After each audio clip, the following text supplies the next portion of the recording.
welcome back to my channel. My name is Dr. Cassandra. I have a PhD in vineyard and wine science, and on this channel I talk about what it's like to live and work in wine country. So it's Sunday, midday, still sipping on my coffee as per usual, and I wanted to create an intro video to a, task I've been working on lately. I'm all about organizing in this new year, and one thing that I've done is convert a second clothes closet in my apartment to a pantry. The cabinets in my kitchen are very tall, so it's hard for me to get in and out of them to get ingredients. So what I've done is convert the section where the clothes go into a shelving unit. And most significantly is I had a wooden wine rack. It was actually a hand-me-down, and I think it's originally from World Market, but it was sitting in the darkest part of my apartment and the farthest away from the heating unit in my apartment. But I wanted to really get those wines into a cool, dark place for the best storage possible.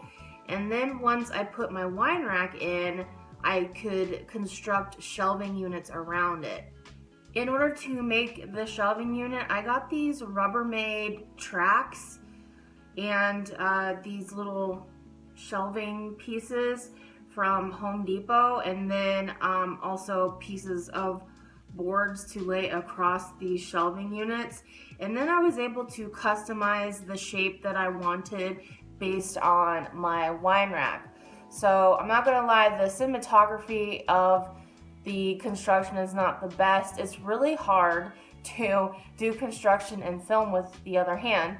So, but I hope it gives you an idea of how you can easily put a wine rack in a dark place in your home. And that leads me to one of the most popular questions I receive about wine is, how do I store my wine? Well, there's three parameters that you can think about: light, temperature, and bottle orientation. So in general, bottles should be stored out of direct light. And bottles that are amber, blue, and green glass are safer in light compared to clear glass.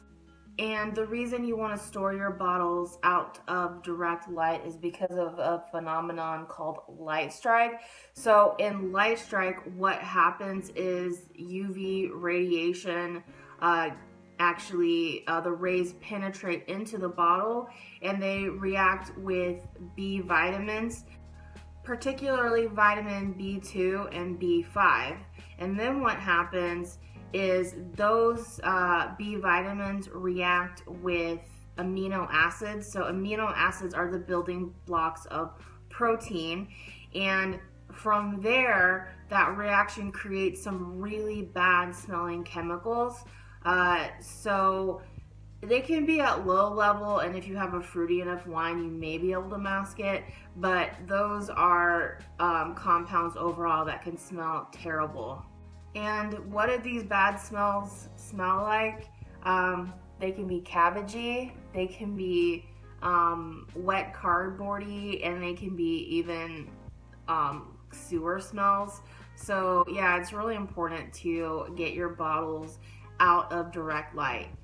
Clear glass, you might get the development of these bad smelling aromas within like 3 hours of light exposure. In green glass, 18 hours.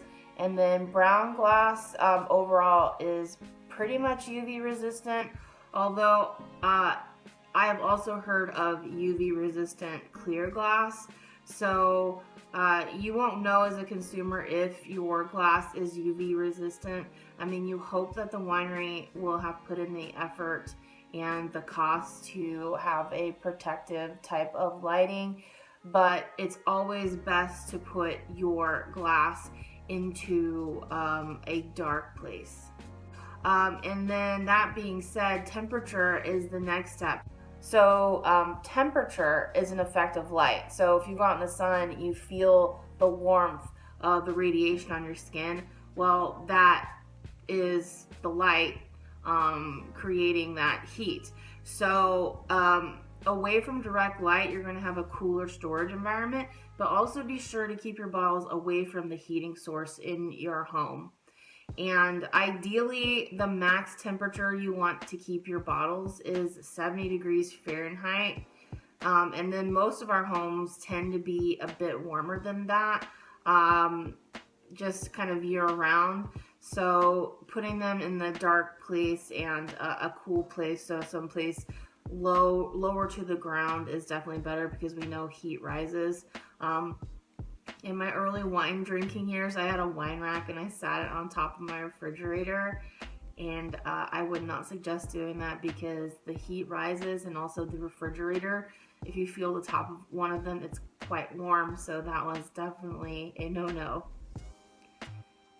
And you might be surprised that I don't have a fancy wine refrigerator, even though I've been working in the wine industry for officially 10 years today.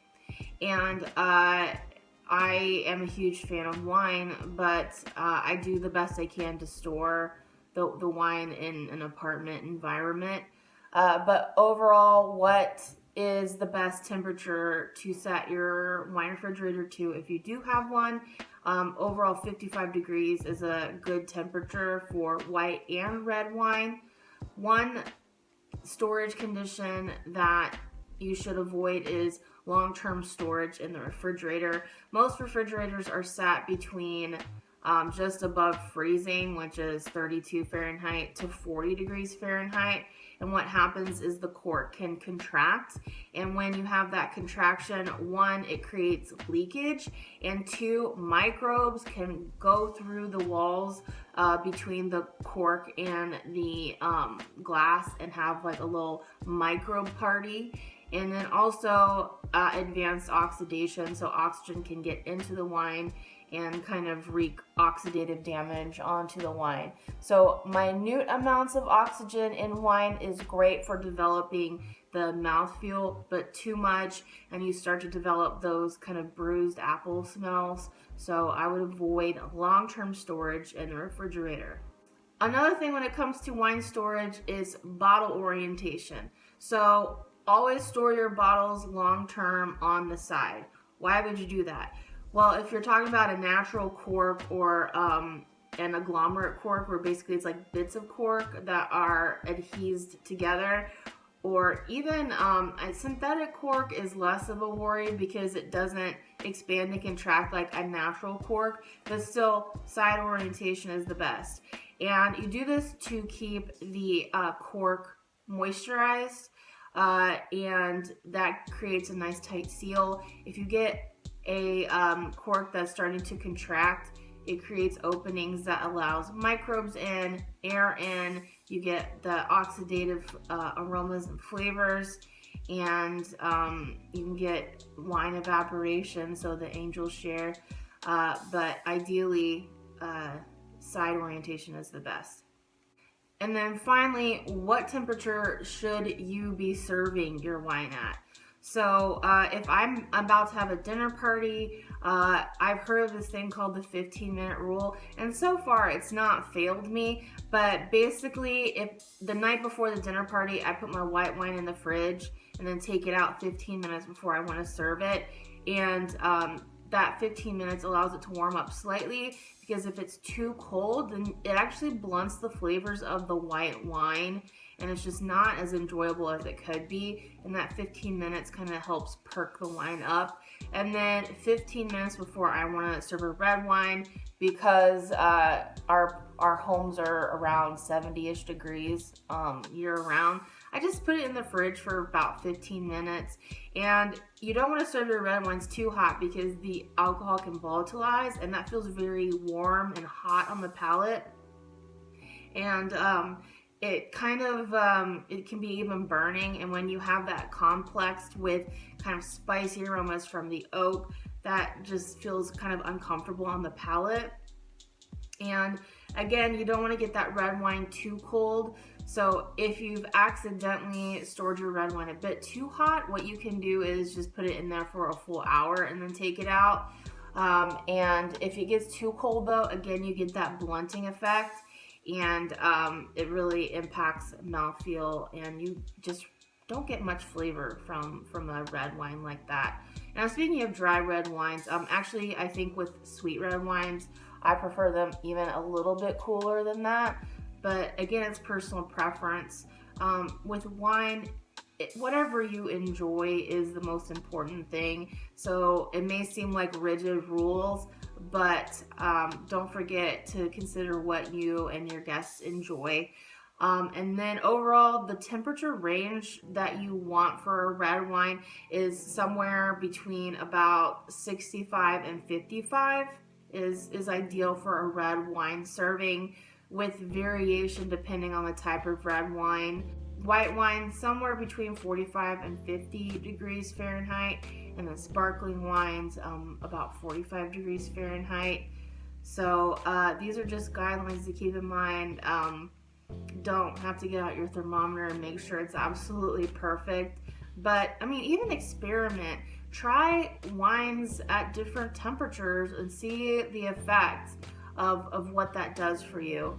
So to summarize what I talked about wine storage and wine serving. So when it comes to wine storage, think light temperature bottle orientation. And when it comes to serving temperatures, remember red wines between 65 and 55, white wines between 50 and 45, and sparkling wines at 45 degrees.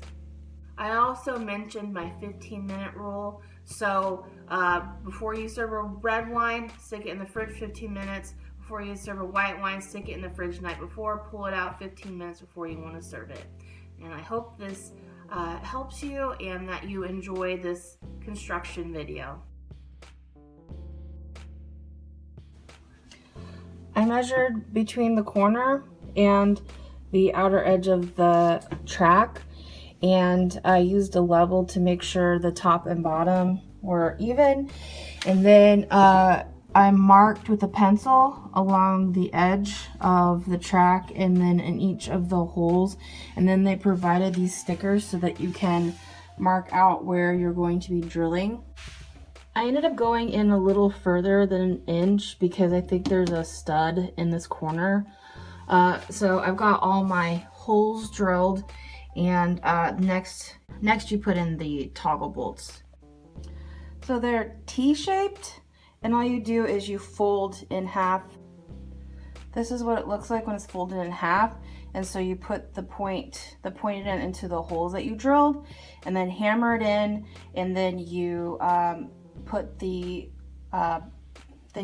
track on, and then screw the track in, and do this for all the holes, and it's very secure.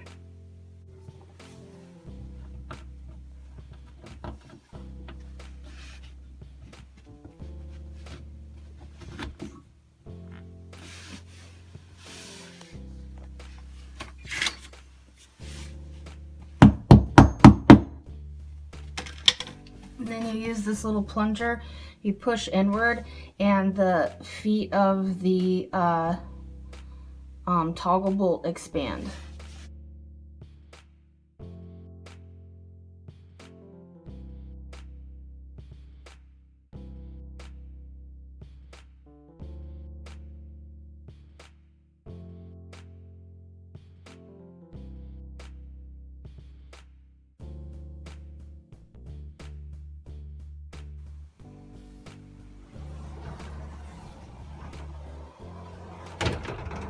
Welcome to my new pantry and wine rack.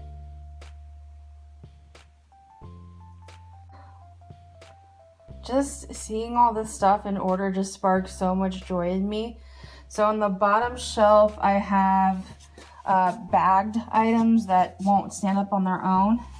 And I have these large mason jars, and this shelf perfectly fits 10, and I will probably replace these 3 mismatched jars with mason jars. Actually, these items should go up on this section up here. I have smaller mason jars, and I might raise this shelf up a little bit to make room for the tall mason jars, but just smaller quantities of jarred items. Then I have condiments and canned goods, and I did hang up my apron from the closet rod that's still up here.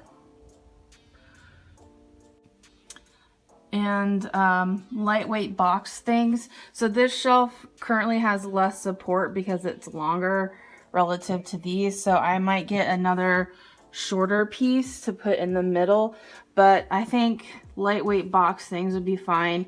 And then I've got my vitamins front and center, so I actually remember to take them. And this is it. Took me a couple hours to do, but it's well worth it. And of course, my wine is secure in a very dark, light-free place. Thank you so much for joining me today. I hope you enjoyed this information. Comment below if this is the type of information you would like to learn more about with regard to wine. Please give this video a thumbs up and share it. And cheers from Wine Country.